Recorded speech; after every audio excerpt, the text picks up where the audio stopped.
الله على ما رزقهم من بهيمة الأنعام وقال تعالى في شأن حبيبه إن الله وملائكته يصلون على النبي يا أيها الذين آمنوا صلوا عليه وسلموا تسليما الحمد لله সমস্ত প্রশংসা সেই মহান রব্বুল আলামিনের দরবারে যে আল্লাহ তাআলা শান আপনাকে আমাকে দয়া করে মায়া করে যাচাই করে বাছাই করে পবিত্র জুমাতে জারি ঘর মসজিদ আসবার এবং বসবার তৌফিক দিয়েছেন সকলে মন প্রাণ উজাড় করে আকাশ পাতাল মুখরিত করে দিয়ে জোরে সোরে কালিমাতুশ শুকর আদায় করছি সকলেই বলছি আলহামদুলিল্লাহ সেই নবীজির পাক পবিত্র রওজা মোবারকে দরুদ শরীফ তেলাওয়াত করে যিনি হলেন সাইয়্যিদুল মুরসালিন খাতামুন নবিয়্যিন জনাব মুহাম্মদুর রাসূলুল্লাহ সাল্লাল্লাহু আলাইহি ওয়াসাল্লামের প্রতি ভূমিকার ভিতরে আয়াতে কারিমা তেলাওয়াত করেছি কোরআনুল কারীমের 22 নম্বর সূরা সূরাতুল হাজ্জের 34 নম্বর আয়াতে কারিমা আল্লাহ তাআলা বলেছেন ওয়ালিকুল্লি উম্মাতিন জাআলনা মানসাকাল লিয়াযকুরু ইসমাল্লাহি আলা মা রাযাকাহুম মিন বাহিমাতিল আনআম আমাদের ভিতরে একটি ভুল ধারণা রয়েছে সেটি হলো আমরা চিন্তা করি এই যে আগামী 12-13 দিন পর 2 সপ্তাহ বলা যায় 2 সপ্তাহ পর পবিত্র ঈদুল আযহা কুরবানির ঈদ এই কুরবানি ঈদে আমরা যে কুরবানি করে থাকি এই কুরবানি আমরা অনেকেই ধারণা করি যে কুরবানির নিয়ম হযরত ইব্রাহিম আলাইহিস সালাম থেকে শুরু হয়েছে কিন্তু না এই কুরবানি পৃথিবীর শুরু থেকে হযরত আদম আলাইহিস সালাম থেকে কুরবানির নিয়ম শুরু আল্লাহ তাআলা সে কথাই কোরআনের ভিতরে বলেছেন 22 নম্বর সূরা হাজ্জের 34 নম্বর আয়াতে কারিমার ভিতরে আল্লাহ তাআলা বলেছেন আল্লাহ পাক রব্বুল আলামিন বলেছেন ওয়ালিকুল্লি উম্মাতিন জাআলনা মানসাকান লিয়াযকুরু ইসমাল্লাহি আলা মা রাযাকাহুম মিন বাহিমাতিল আনআম মহান রব্বুল আলামিন বলেছেন ও বান্দারা ওয়ালিকুল্লি উম্মাতিন জাআলনা মানসাকান লিয়াযকুরু ইসমাল্লাহি আলা মা রাযাকাহুম মিন বাহিমাতিল আনআম আমি আল্লাহ তাআলা পৃথিবীর শুরু থেকে যত মানুষ এই পৃথিবীতে এসেছিল সকল জাতির জন্য আল্লাহ তাআলা আলা মা রাযাকাহুম মিন বাহিমাতিল আনআম রিজিক হিসেবে খাদ্য হিসেবে আল্লাহ পাক রব্বুল আলামিন আমাদেরকে যে পশু দিয়েছেন আল্লাহ তাআলা বলেছেন সেই পশু থেকে যেন তোমরা কুরবানি করতে পারো আমি আল্লাহ তাআলা আমার বড়ত্ব ঘোষণা করতে পারো এজন্য আমি মহান রব্বুল আলামিন পৃথিবীর শুরু থেকে কুরবানির নিয়ম চালু করে দিয়েছি বলেন সুবহানাল্লাহ আমরা মনে করে থাকি হযরত ইব্রাহিম আলাইহিস সালাম থেকে কুরবানির নিয়ম শুরু হয়েছে কিন্তু না পৃথিবীতে সর্বপ্রথম ইসলামী কুরবানির নিয়ম শুরু হয় হযরত আদম আলাইহিস সালাম থেকে আমাদের পিতা আদি পিতা হযরত আদম আলাইহিস সালাম এবং আমাদের আদি মাতা হযরত হাওয়া আলাইহিস সালাম তিনারা স্বামী স্ত্রী ছিল হযরত আদম আলাইহিস সালাম এবং হাওয়া আলাইহিস সালাম তিনারা স্বামী স্ত্রী ছিলেন হাওয়া আলাইহিস সালামের গর্ভে একসঙ্গে 2টা সন্তান জন্ম নিত একটা ছেলে সন্তান আরেকটা মেয়ে সন্তান জন্ম নিত একসঙ্গে আল্লাহ পাক রব্বুল আলামিন এই সিস্টেম করে দিয়েছিলেন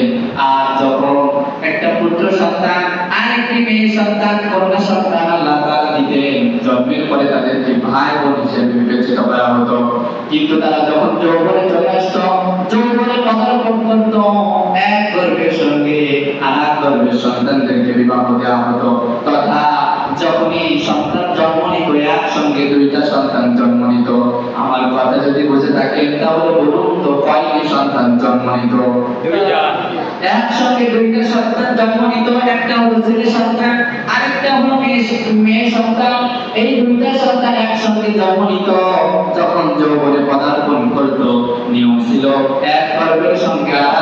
সন্তানদেরকে বিবাহ দেওয়া।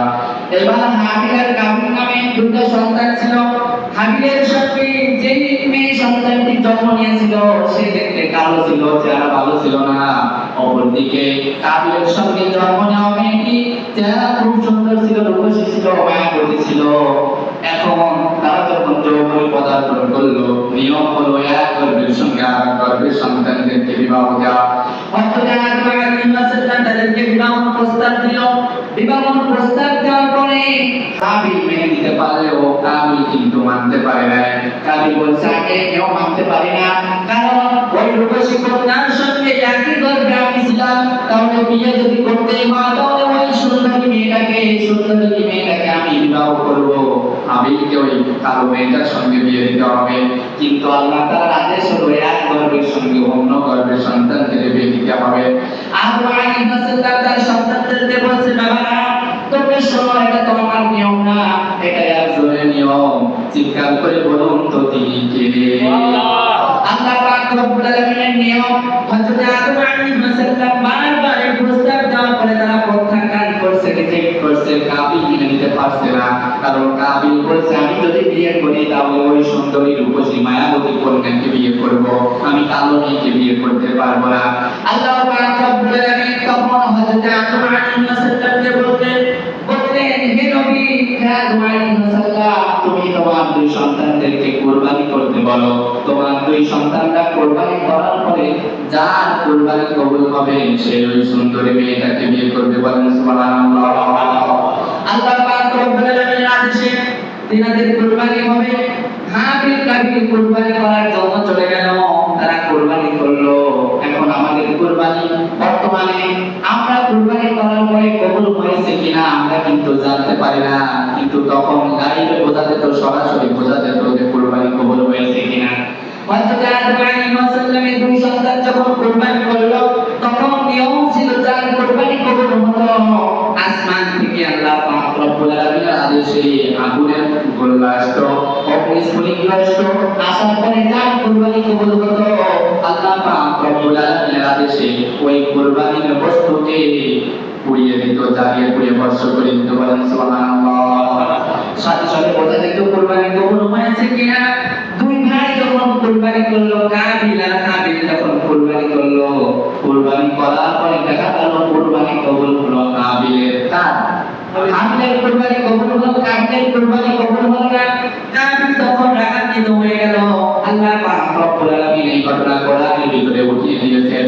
কোরআনুল কারীমের 5 নম্বর সূরাতুল মাইদার 27 নম্বর আয়াতে কারিমার ভিতরে রব্বুল আলামিন বলেছেন, ওয়াতালু আলাইহিম নাবাআ বনি আদাম বিল হক ইদ قربا قربانا فتقبل من أحدهما ولم يتقبل من الآخر قال لأقتلنك قال إنما يتقبل الله من المتقين।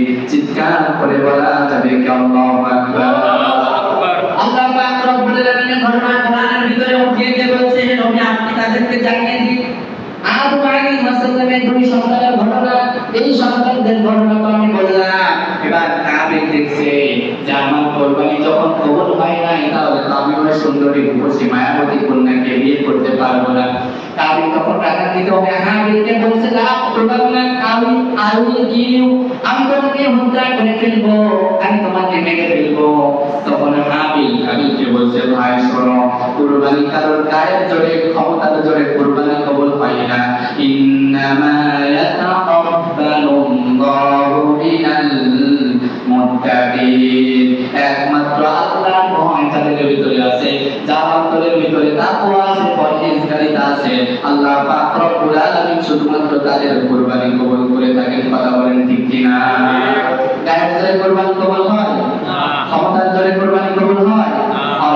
কুরবানি কবুল হয় সেই জিনিসটা হলো আল্লাহ তাআলা আবার কোরআনুল কারীমের সূরা হাজ্জের 36 নম্বর আয়াতে কারিমার ভিতরে বলেছেন, লা ইয়ানালাল্লাহু লুহুমুহা ওয়ালা দিমাউহা ওয়ালাকিন ইয়ানালুহু তাকওয়া মিনকুম। কারণ গায়ের জোরে কুরবানি কবুল হয় না। আমি আল্লাহ তাআলা তোমরা যখন কুরবানি করো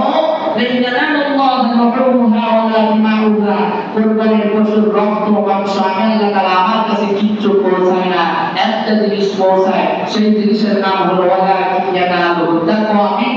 তোমরা কি আসলে মানুষ দেখানোর জন্য, ফ্রিজের ভিতরে মাংস ঢোকানোর জন্য এই নিয়তে কুরবানি করছো, নাকি একমাত্র কেবলমাত্র আল্লাহর ভয়ে নাফরমানের জন্য কুরবানি করছো? এটাই আমি আল্লাহ তাআলা এই কথা বলেন, ঠিক কিনা?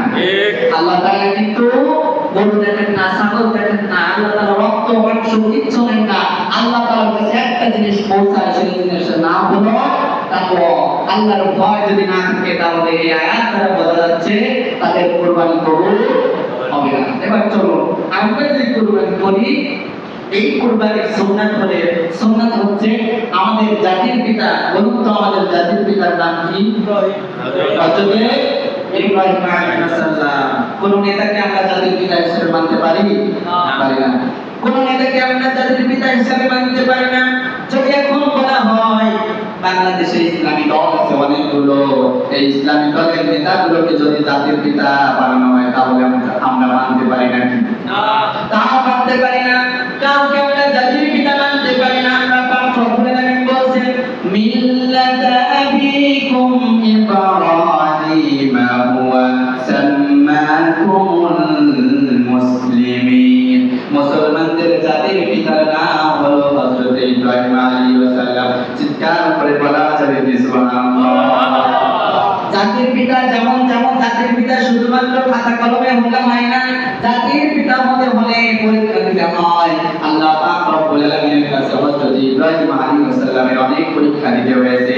আল্লাহ পাক রব্বুল আলামিন সে ঘটনা কোরআনের ভিতরে উঠিয়ে বলেছেন ওয়া ইযবাতালা ইব্রাহিম রাব্বুহু বিকালিমাতিন ফাতাম্মাহুন্না ক্বালা ইন্নী জা'আলুকা লিন-নাসি ইমামা ক্বালা ওয়া মিন যুররিয়্যাতি ক্বালা লা ইয়ানালু আহদিজ যালিমিন। আল্লাহ তাআলা বলেন আমি আল্লাহ তাআলা হযরত ইব্রাহিম আলাইহিস সালামকে অনেক পরীক্ষা করেছি, সকল পরীক্ষায় ইব্রাহিম আলাইহিস সালাম উত্তীর্ণ হয়েছে, বলেন সুবহানাল্লাহ।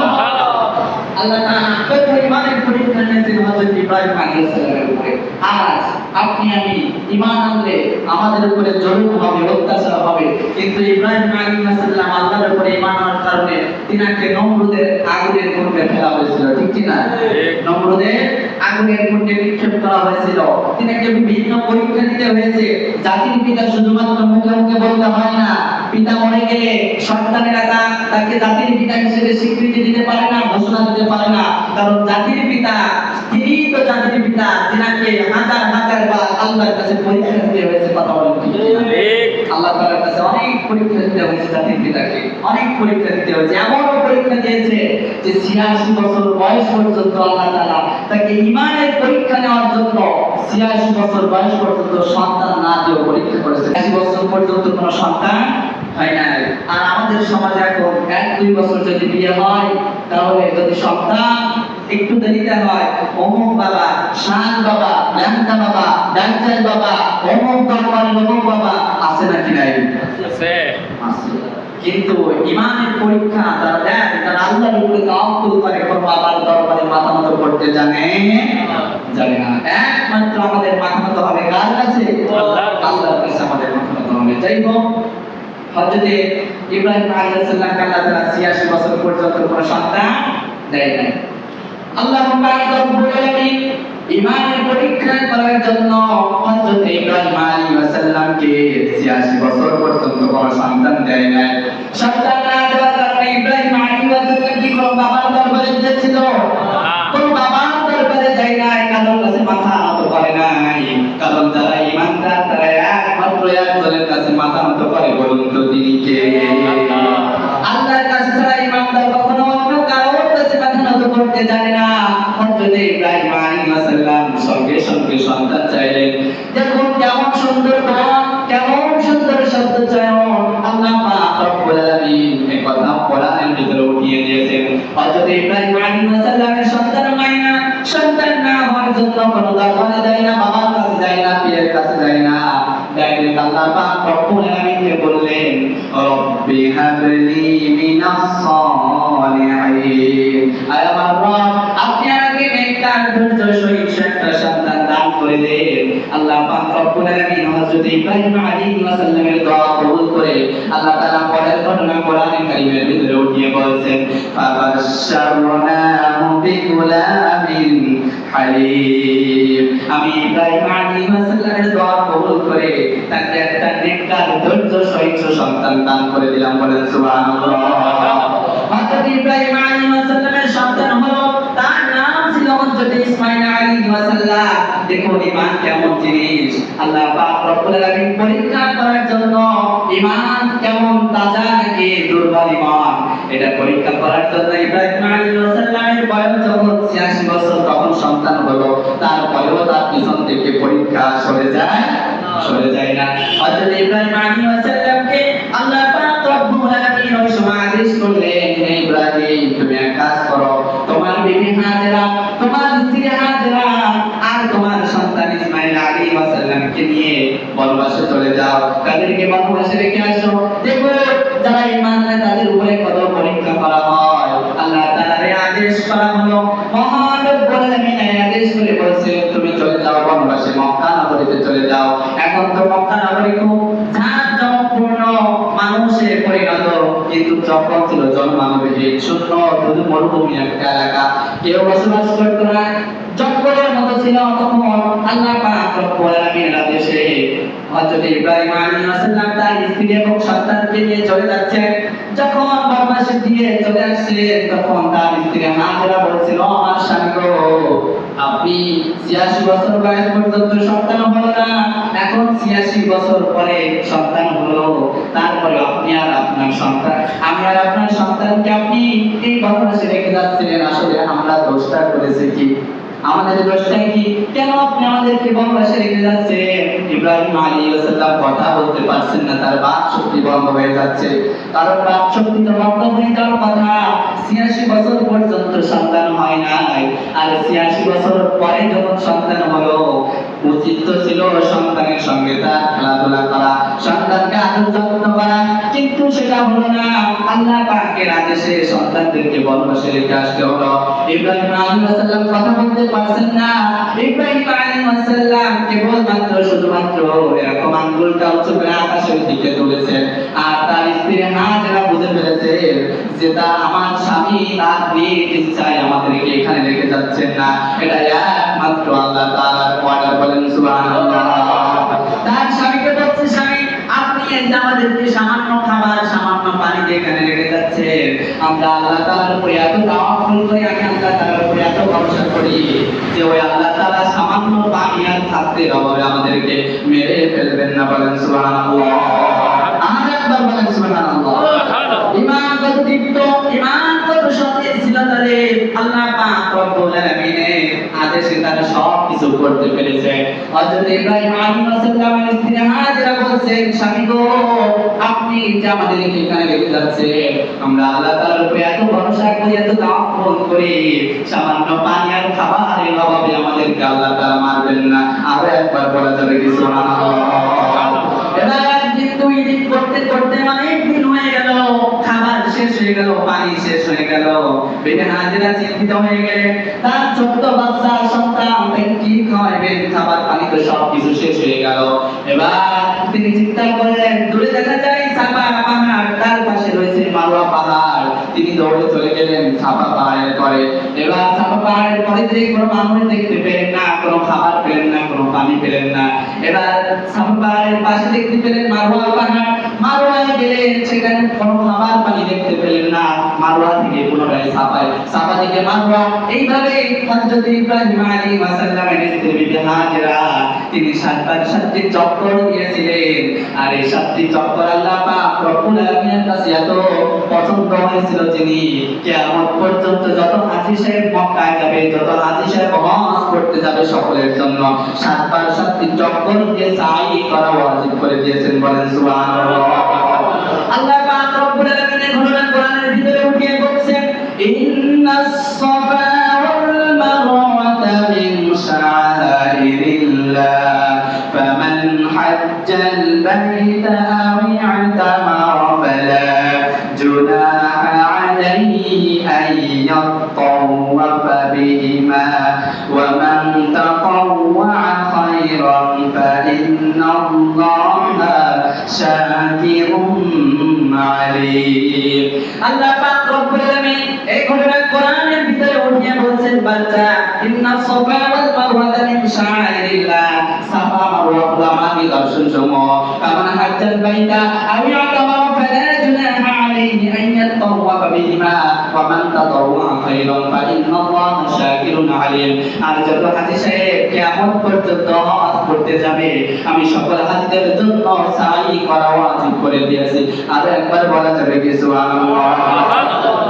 বিবি হাজরা সাফা মারওয়ায় যখন কোনো খাবার পানি কিচ্ছু না পেলে সাফা মারওয়া থেকে ফিরে এসেছেন এসে এক আজব ঘটনা দেখলেন তার সন্তান যেখানে স্বর্ণে ছিল আল্লাহ পাক রব্বুল আলামিনের আদেশে হযরত জিবরাইল আলাইহিস সালাম ডানা বা পায়ে রাখাতে সেখানে ঘা লেগে গর্ত হয়ে নিচ থেকে পানি উঠতে শুরু করেছে আর একবার বলেন সুবহানাল্লাহ যখন বিবি হাজরা সেখানে এসে দেখতে পেল তার সন্তানের পায়ের গোড়ায় পানি উঠছে তিনি সঙ্গে সঙ্গে ঝাম বলে ব্যারিকেড দিলেন ব্যারিকেড পর্যন্ত ওই যে আপনার গেঁথে দেয় না চারিপাশ বেঁধে দেয় যাতে পানি চলে না যায় তিনি বলছেন ঝামো অর্থাৎ থামো পানি তুমি কোথাও দিও না তুমি এখানে থেমে যাও সেই ঝামো থেকে জমজম এর নাম হয়েছে বাংলায় বলা হয় জমজম আর আরবিতে বলা হয় zamzam এই zamzam এর নাম কিন্তু সেখান থেকে উৎপত্তি হয়েছে আল্লাহ তাআলার আদেশে হযরত জিবরাইল আলাইহিস সালামের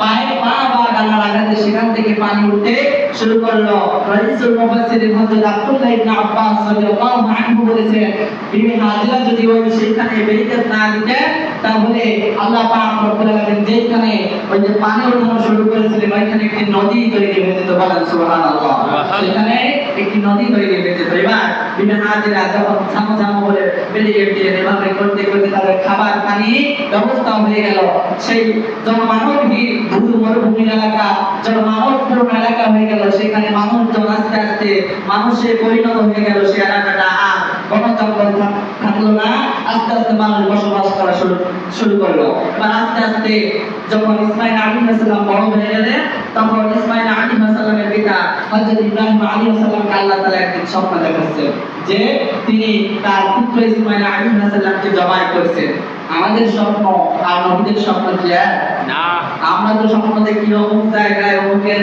বিভিন্ন রকম আউট স্বপ্ন দেখি কিন্তু নবীদের স্বপ্ন ছিল একরকম ওহী বলেন সুবহানাল্লাহ নবীদের স্বপ্ন ছিল ওহী আল্লাহ তাআলার এই আদেশ যখন স্বপ্নের ভিতরে দেখতে হযরত ইব্রাহিম আলাইহিস সালাম ঘুম থেকে উঠে চলে গেলেন সেই বনবাসে তার সন্তানদের কাছে হযরত ইব্রাহিম আলাইহিস সালাম যখন চলে গেলেন যাওয়ার পরে ইব্রাহিম আলাইহিস সালাম তার সন্তানকে প্রস্তাব দিয়েছেন আমার সন্তান আল্লাহ তাআলা এখন কোরআনের ভিতরে উঠিয়ে বলছেন ফালাম্মা বালাগা মা'আহু সা'য়া ক্বালা ইয়া বুনাইয়া ইন্নী আরা ফিল মানামি আন্নী আযবাহু ফানজুর মাযা তারা দেখুন কেমন সুন্দর প্রস্তাব দিচ্ছেন হযরত ইব্রাহিম আলাইহিস সালাম যখন ইসমাঈল আলাইহিস সালামের কাছে গেল যাওয়ার পর তাকে বলছে বাবা আমি তো স্বপ্ন দেখেছি তোমাকে আমি কুরবানি করছি জবাই করছি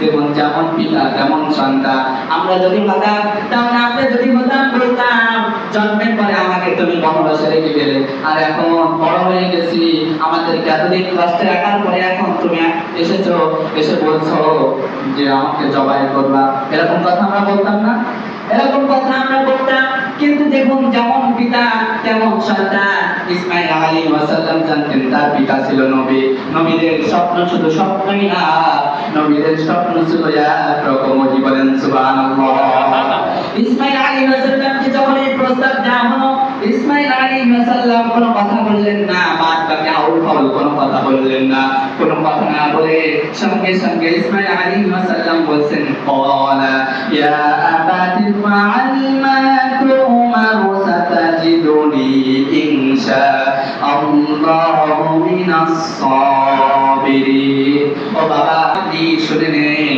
আপনি আমাকে আপত্তিকরদের ভিতরে পাবেন না ইনশাআল্লাহু মিনাস সাবিরিন আপনি আমাকে ধৈর্যশীলদের কাতারে পাবেন বলেন সুবহানাল্লাহ এরপরে ঘটনা হলো আল্লাহ পাক রব্বুল আলামিন কোরআনের ভিতরে উঠিয়ে বলছেন ফালাম্মা আসলামা ওয়া তাল্লাহু লিল জাবির ওয়া নাদাইনাহু আন ইয়া ইব্রাহিম। হযরত ইসমাঈল আলাইহিস সালামকে হযরত ইব্রাহিম আলাইহিস সালাম যখন প্রস্তাব দিল জবাই করার কথা বলল, তারা সম্মতি হয়ে গেল, একে অপর তারা রাজি হয়ে গেল। রাজি হয়ে যাওয়ার পরে ফালাম্মা আসলামা ওয়া তাল্লাহু লিল জাবির, আল্লাহ পাক রব্বুল আলামিন বলেন ফালাম্মা আসলামা ওয়া তাল্লাহু লিল জাবির, ইসমাঈল আলাইহিস সালামকে ইব্রাহিম আলাইহিস সালাম শুইয়ে দিলেন জবাই করার জন্য। যখন শুইয়ে দিলেন অনাদাইনা ওয়া ইয়া ইব্রাহিম, আল্লাহ পাক রব্বুল আলামিন বলেন ও ইব্রাহিম তুমি দাঁড়াও, قد صدقت الرؤيا إنا كذلك نجزي المحسنين। তুমি দাঁড়াও, তুমি তোমার সন্তানকে তো আমি তোমাকে কুরবানি করার কথা বলেছিলাম, এটা তো শুধুমাত্র ছিল ইন্না হাযা লাহুল বালাউল মুবিন, শুধুমাত্র ছিল পরীক্ষা। সুতরাং তুমি দাঁড়াও, তুমি তোমার সন্তানকে জবাই করো না, তুমি তোমার সন্তানকে জবাই করো না। ওয়াফাদাইনাহু বিযিবহিন আযীম, ফেরেশতাকে জিবরাইল আলাইহিস সালাম একটি দুম্বা এনে দিলেন, আর সেটির মাধ্যমে মহান কুরবানি শেষ হয়ে গেল। বলেন সুবহানাল্লাহ। আল্লাহ পাক রব্বুল আলামিন ইব্রাহিম আলাইহিস সালামের এই কাজটা এত সুন্দর পছন্দ করেছিলেন। ওয়া তারাকনা আলাইহি ফিল আখিরিন, আল্লাহ তাআলা বলেন কিয়ামত পর্যন্ত যত মানুষ এই পৃথিবীর বুকে আসবে, যত মুসলিম জাতি এই পৃথিবীর বুকে আসবে, ওয়া তারাকনা আলাইহি ফিল আখিরিন, আমি আল্লাহ তাআলা তাদের উপরে কুরবানি ওয়াজিব করে দিব। বলেন সুবহানাল্লাহ। এবার এই ঘটনা কিন্তু এখানে শেষ। এবার অনেকে বলছে যে হুজুর মনে হয় ঘটনা রেখে দিয়েছে, আমি আসলে ঘটনা রেখে দেই না। আমাদের সমাজে কিছু কিছু হুজুর আছে, তারা কি বলে, তারা বলে যে ইব্রাহিম আলাইহিস সালাম ইসমাঈল আলাইহিস সালামের গলায় ছুরি দিল, দেওয়ার পর ছুরি প্রথমে একবার না দুবার দিল, ছুরি কাজ করে না, ছুরিতে এত ধার ছিল, তারপরেও ইসমাঈল আলাইহিস সালাম জবাই হয় না। রাগ করে যেটা ইব্রাহিম আলাইহিস সালাম পাশে ছুরি মারলেন, পাশে পাথর ছিল, দুই খণ্ড হয়ে গেল, কিন্তু ইসমাঈল আলাইহিস সালামের জবাই হলো না, ইসমাঈল আলাইহিস সালাম কুরবানি হলো না। এরকম ঘটনা শোনায় কিনা? এরকম ঘটনা শোনায়। এরকম ঘটনা কোরআন হাদিসে কোথাও নাই, যেটা কোরআন হাদিসে নাই। এবার প্রশ্ন হতে পারে যে এটা যদি কোরআন হাদিসে কোথাও না থাকে তাহলে হুজুররা বলেন কথাতে প্রশ্ন আসতে পারে কিনা? আসে। সেটি হলো কোরআন হাদিস সর্বপ্রথম কোরআন হাদিস ইজমা কিয়াস, আপনাকে আমাকে আমি যদি কখনো কোনো কিছু জানতে ইচ্ছা করে তাহলে নিয়ম হলো কোরআনের কাছে আপনি জিজ্ঞাসা করবেন, কোরআন থাকবেন, কোরআন থেকে খুঁজবেন, গবেষণা করবেন, যদি না পান তাহলে হাদিস ধরবেন, হাদিস যদি না পান তাহলে ইজমা কিয়াস, অর্থাৎ যারা বড় বড় গবেষক, যারা হাদিস বিশারদ, মুফতি, মুহাদ্দিস, তিনাদের মাসালা যে যা দিবে সেটাই আপনাকে আমাকে গ্রহণ করতে হবে। ইনারা যে এই কাহিনী বলে এটা আসলে ইসরায়েলি বর্ণনা, এটা সহিহ কোন সনদে আসে নাই। যে কথাগুলো সহিহ বর্ণনায় কোরআন হাদিসে আসে নাই সে কথাগুলো মানুষকে বিভ্রান্তি করার কোনো দরকার আছে? অবশ্যই নাই। কোরআনে আমি কিন্তু কিসসা কাহিনী তেমন বলি না, আপনারা জানেন, কিন্তু এই যে আমি কিসসা কাহিনী 25 মিনিট 30 মিনিট কথা বললাম, আমি আয়াত ছাড়া কথা বলেছি? আমি একটার পর দ্বিতীয় একটা আয়াত দিয়ে দলিল সহ কথা বলেছি। আমি কিন্তু কোনো কিসসা কাহিনী যেগুলো কোরআন হাদিসে নাই সেগুলো কিন্তু বলতে ভালোবাসি। আল্লাহ পাক রব্বুল আলামিন আমাদের সকলকে কবুল করুন, সকলে বলুন আমিন।